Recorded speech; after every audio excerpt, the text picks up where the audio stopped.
Untuk sementara waktu, Japanese yen kelihatannya agak sulit untuk melakukan penguatan ataupun turun, lebih tepatnya versus US dollar. Tapi untuk kali ini ada kabar yang bisa dibilang sedikit melegakan, yaitu ada pergantian pucuk pimpinan, terutama kaitannya dengan yang berwenang untuk melakukan intervensi di Kementerian Keuangan. Nah, tapi selain itu, ada data PC yang kita nantikan, jadi inilah ulasannya. Oke, so data GDP tadi malam dari Amerika dirilis dengan angka yang bisa dibilang agak melambat ya, menunjukkan perlambatan ekonomi dari 3,4 menjadi 1,4. Jadi kalau misalnya kita lihat dari angka previous, jelas itu menunjukkan tanda-tanda perlambatan ekonomi. That means slow down ekonomi dan harusnya akan terjadi penurunan kepada tingkat inflasi alias mendinginnya inflasi. Nah, tapi memang kalau kita lihat versus ekspektasinya, memang berada sedikit tipis di atas 1,3% ya. Tapi secara keseluruhan, semua market, semua pelaku pasar cenderung mengantisipasi kenaikan yang akan terjadi nanti malam. Jadi kemungkinan kalau kita kaitkan dengan data PCE nanti malam, prediksinya adalah melemah, walaupun melemahnya tidak terlalu banyak. Tapi ya apapun itu, minimal ada angka yang relatif turun, sehingga kemungkinan potensi untuk data CPI 2 minggu ke depan relatif bisa diharapkan untuk mengalami penurunan kembali. Nah, satu sisi dari debat presiden, saya tidak mendapatkan kabar apapun yang lebih melegakan atau bahkan bisa dibilang untuk memberikan gambaran keseluruhan. Tapi untuk sementara waktu, yang terlihat oleh para pelaku pasar adalah kondisi di mana situasi dari debat tersebut menunjukkan sangat optimis untuk Donald Trump. Berbeda dengan sang presiden, yaitu Joe Biden, yang kelihatannya memang sedikit berbeda umurnya, tapi kecenderungan bagi para pemilihnya lebih memilih kepada Donald Trump. Oke, sementara untuk UK GDP atau GDP untuk zona Inggris, tadi siang sudah dirilis dengan angka yang relatif melegakan, sedikit di atas ekspektasi, tapi kalau misalkan diharapkan berarti seharusnya ini tidak terjadi perlambatan, walaupun ya judulnya masih tetap saja terlalu lambat. Nah, tapi posisi ini tentunya masih tetap membuka kemungkinan untuk Inggris atau Bank of England tepatnya untuk tetap melakukan pemangkasan di pertemuan bulan Agustus. Ya, ini adalah kabar yang terbaru tadi pagi, yaitu terkait dengan penggantian ataupun ya penunjukan diplomat mata uang baru yang menggantikan Masato Kanda yang ternyata mengundurkan diri. Hal ini dilakukan tepat saat USD Japanese yen sentuh level tertingginya, atau dengan kata lain, Japanese yen melemah sampai ke level terendah atau titik terendahnya dalam 38 tahun terakhir. Agak mengejutkan, karena ini memang menjadi desakan yang sangat serius bagi pasar, yaitu terkait dengan kapan atau apakah dari Kementerian Keuangan ini akan melakukan tindakan terkait dengan melemahnya mata uang tersebut. Nah, penggantinya adalah Atsushi Mimura. Sebetulnya figur ini juga relatif bisa dibilang cukup dekat dengan Kementerian Keuangan. Artinya tidak atau bukan dari jalur luar yang masih baru ataupun tidak mengenal dari lingkungan ekonominya. Jadi kita akan lihat dalam beberapa waktu ke depan, apakah Mimura akan memberikan efek yang sangat potensial untuk intervensi mata uang atau tidak. Yang jelas, apapun yang terjadi pada mata uang sebetulnya kewenangan dari Kementerian Keuangan, dan Kementerian Keuangan, dalam hal ini Menteri Keuangan Suzuki, itu akan menunjuk wakilnya yang kita kenal dengan diplomat mata uang untuk melakukan tindakan sesegera mungkin atau seefisien mungkin. Nah, cuman masalahnya kendalanya memang adalah apakah pergerakan tersebut relatif lebih cepat atau tidak, karena mau tidak mau mereka terbentur dengan kesepakatan di antara negara G7. Jadi kalau misalnya kita bilang tentang intervensi, lagi-lagi saya ingatkan, itu hanya akan terjadi kalau misalkan mata uangnya bergerak lebih cepat. That means USD Japanese yen harus naik lebih cepat supaya memaksa Kementerian Keuangan ataupun yang berwenang untuk melakukan intervensi.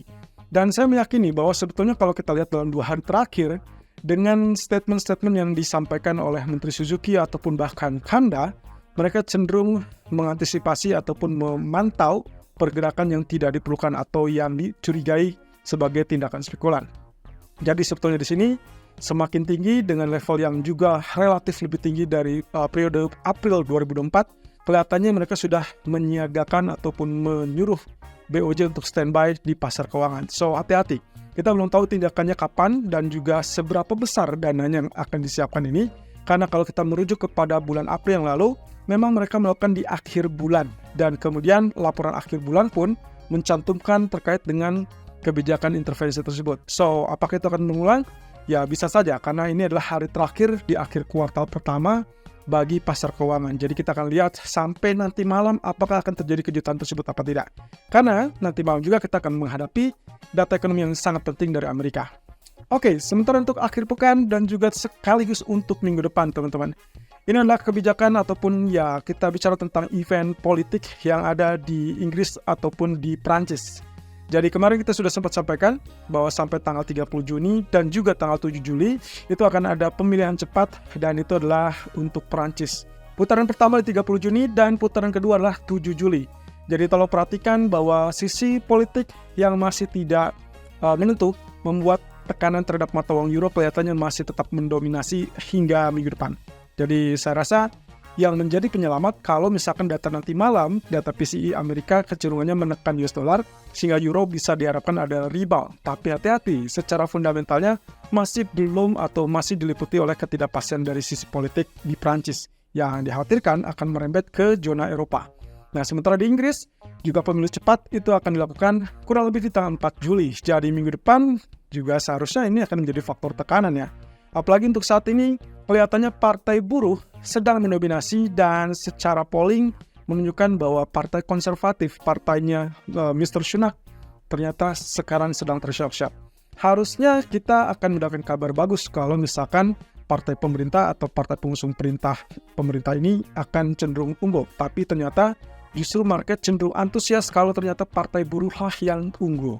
Jadi untuk sementara waktu ini, bisa dibilang pound sterling mungkin sedikit lebih bagus daripada mata uang euro dengan kondisi politik yang sebetulnya ketidakpastiannya masih tetap ada, tapi ya posisinya agak sedikit berbeda antara euro dan pound sterling.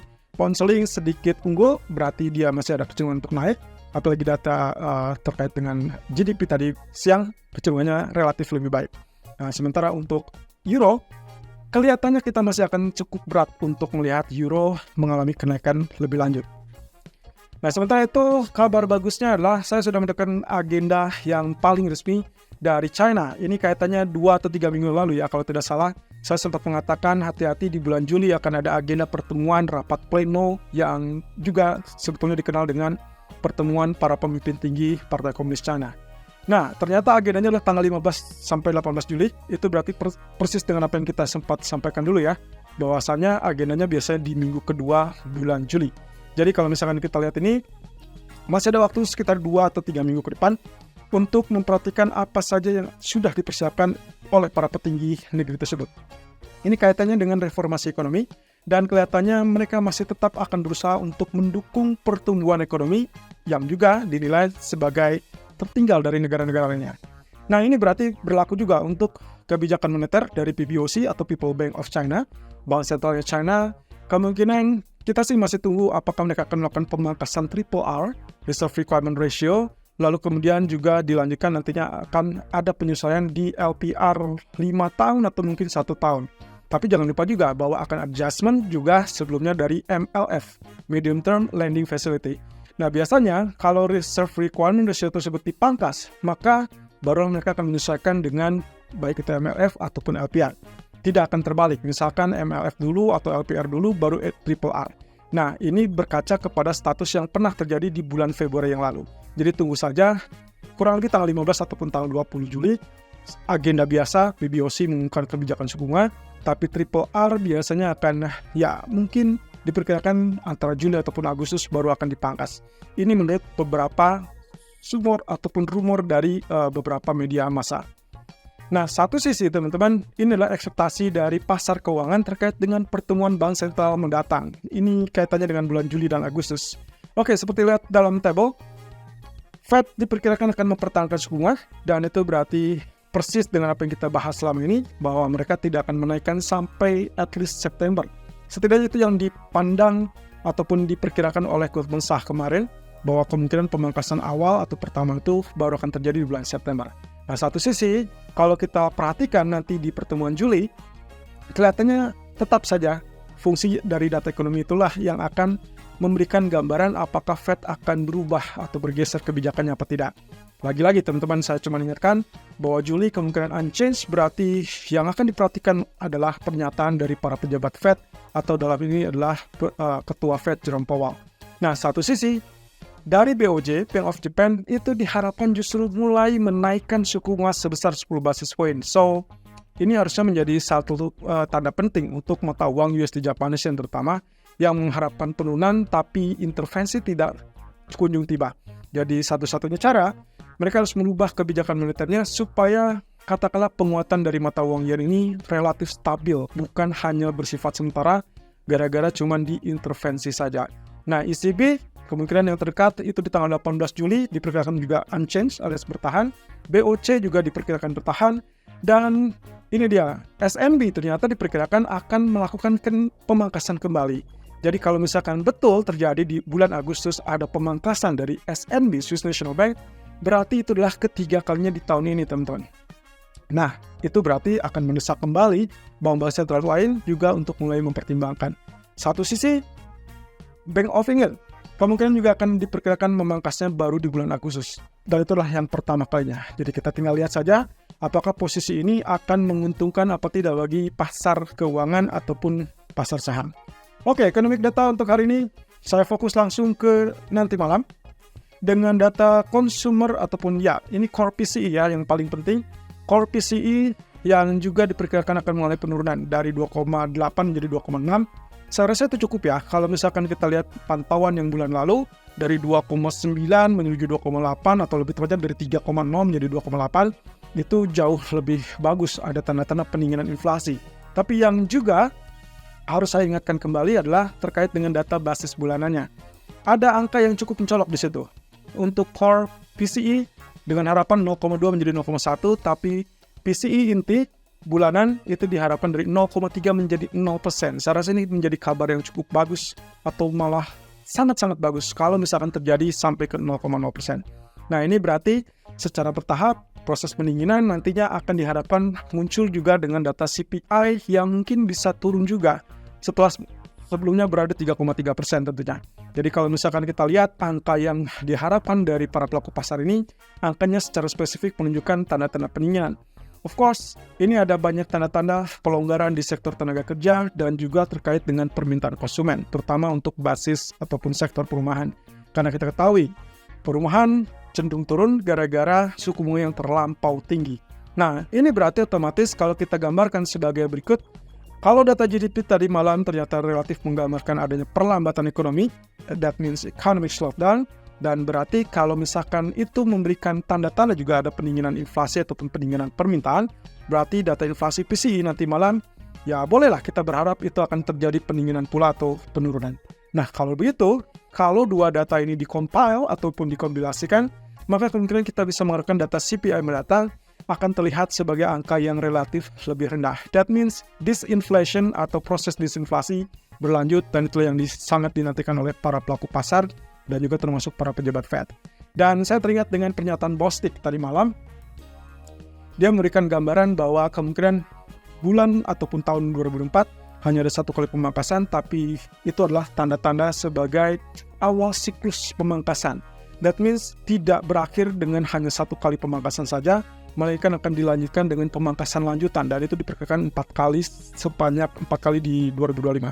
Dan itu berarti pula yang sempat kita sampaikan di hari Senin kemarin ya, bahwa siklus akan segera tiba, dan itu berarti semester kedua semakin dekat dengan potensi bullish untuk emas ataupun pasar saham. So, the waiting game-nya kita masih tetap melihat data PCE juga untuk melihat apakah penguatan US dollar itu relatif bersifat sementara atau memang karena faktor data ekonomi. Artinya, end of quarter ataupun akhir kuartal ini akan ditentukan dari data PCE nanti malam. Ya, sementara untuk outlook dari grafik, kita akan update kembali teman-teman. Seperti biasa hari Jumat, harap ditunggu di jam 15.30 waktu Indonesia Bagian Barat.